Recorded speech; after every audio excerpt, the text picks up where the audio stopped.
Ramiro Rosado, nosso vereador da capital sul. Vamos lá, vamos partir aqui de um princípio. O sistema colapsou. Não há solução fácil e para muitos pontos talvez não haja solução. Dentro daquilo que nós consideramos o sistema de transporte público de Porto Alegre até então, até agora. Muitas pessoas procuram e reclamam, né? Olha, o ônibus antes, a linha, passava perto da minha casa a cada 20 minutos. Isso não vai mais acontecer. Né? Se hoje ela está passando de hora em hora, né, a tendência, em muitos casos, é a situação ainda piorar. Outro ponto, antes caminhava uma quadra para chegar até a parada de ônibus. Talvez isso também cada vez mais ficará difícil, porque haverá um remanejo completo das linhas num médio prazo dentro da cidade de Porto Alegre. E a gente vê os esforços aqui do Záquia, secretário Záquia, de toda a Secretaria de Mobilidade Urbana, da Prefeitura como um todo pensando, e já desde a gestão passada e agora, né, com novas propostas, de soluções para que se possa amenizar num curto prazo esse sistema que está colapsado e que nós seguimos ali mensalmente, tirando dinheiro de outras áreas para fazer o subsídio, que é verdade, acontece em todos os países do mundo, né? Nas cidades mais liberais, com maior índice de desenvolvimento, com maior capacidade de investimento, também se subsidia o transporte público. Não há, salvo engano aqui, nenhuma grande metrópole do planeta que não subsidie o seu transporte público.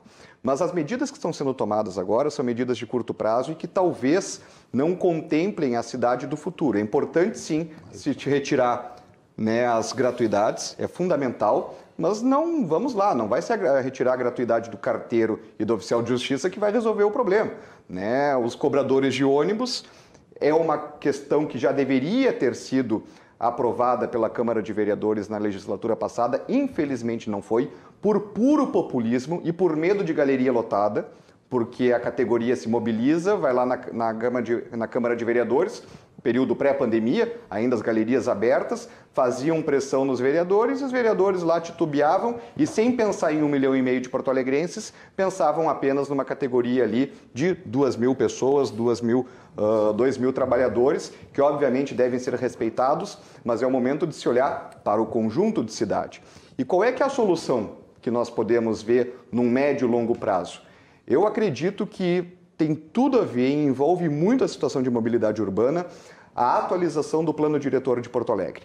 Nós temos uma cidade que é muito pouco adensada. O que significa isso? Nós temos uma Porto Alegre que ela é espraiada. Nós temos bairros muito distantes da área central da cidade. Nós temos a necessidade de muitos trabalhadores de pegarem uma linha de ônibus para fazer longos trajetos para chegar até o seu trabalho. E aqueles trajetos mais curtos, que se faz de um bairro para o outro com maior proximidade, esses trajetos, essa linha que antes de alguma forma equilibrava o sistema, que é as que estão sendo substituídas pelos outros modais, como aplicativo, patinete, bicicleta, ou até mesmo da pessoa que acaba ficando mais tempo em casa em home office e faz tiros curtos para ir no shopping, para ir no supermercado, para ir no colégio do filho que estuda perto de casa. Mas aquelas longas viagens, essas são insubstituíveis para o trabalhador, porque ele não vai ter condições de pegar um aplicativo lá na Restinga para vir trabalhar no centro todos os dias. Isso é inviável, isso é impensável. Então ele depende do transporte público, depende do ônibus para poder fazer isso. E por que o plano diretor é importante? Porque nós precisamos adensar Porto Alegre.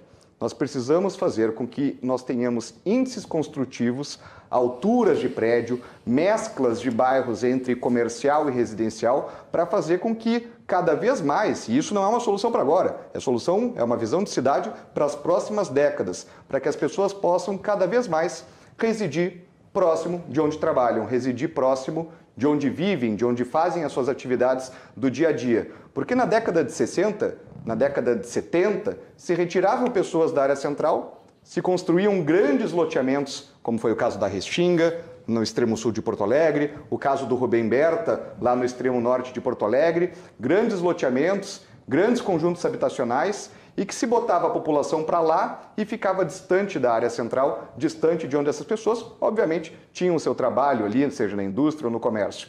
E isso é uma lógica que a gente precisa reverter na cidade. Adensar, regiões como o Quarto Distrito, em Porto Alegre, que tem toda a infraestrutura urbana já instalada, a questão de mobilidade já instalada, a questão de saneamento, a questão de assistência de saúde, de educação, de viabilidade mesmo, de poder as pessoas aqui morarem. Aqui, a RDC, inclusive, fica no Quarto Distrito e é uma região que precisa ser adensada. A mesma coisa o Centro Histórico de Porto Alegre.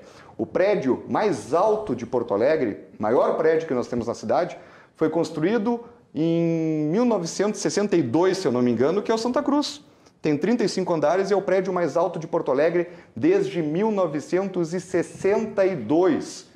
E desde então Porto Alegre não se atualizou e ficou com uma visão tacanha de que espigões, de que prédios altos, de que adensamento é algo ruim para a cidade, é algo ruim para o meio ambiente. E não é. Aqui foi mencionado, quanto mais distante nós precisamos se deslocar, é mais veículo na rua, é mais tempo do veículo ligado ali, colocando, né, os gases, enfim, poluentes na rua. É maior a necessidade de canamento para esgoto, para água, para drenagem, é maior a ocupação de solo da cidade também, né? Até pouco tempo atrás, o DEMAI estava impedindo novos loteamentos no extremo sul de Porto Alegre e na Zona Leste, porque não havia água suficiente no sistema de Belém Novo.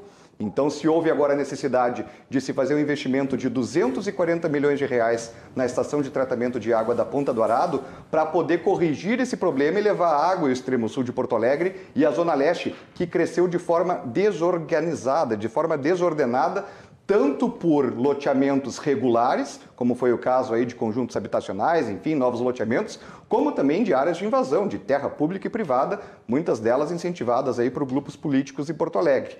E enquanto faltava água nessas regiões, sobrava água no sistema São João, que abastece justamente parte da Zona Norte e parte do Quarto Distrito, porque não havia ali a demanda suficiente. Então eu defendo essa tese, que a gente deve abordar agora os aspectos de mobilidade urbana, de uma revisão do transporte público em Porto Alegre, de forma a amenizar a situação no curto prazo, mas se nós não pensarmos no médio e longo prazo, de adensar Porto Alegre, de fazer com que nós tenhamos aí mais índice construtivo, ou prédios mais altos, mesclar o residencial com o comercial na região central da cidade, possivelmente nós não teremos uma solução no transporte público nem no longo prazo.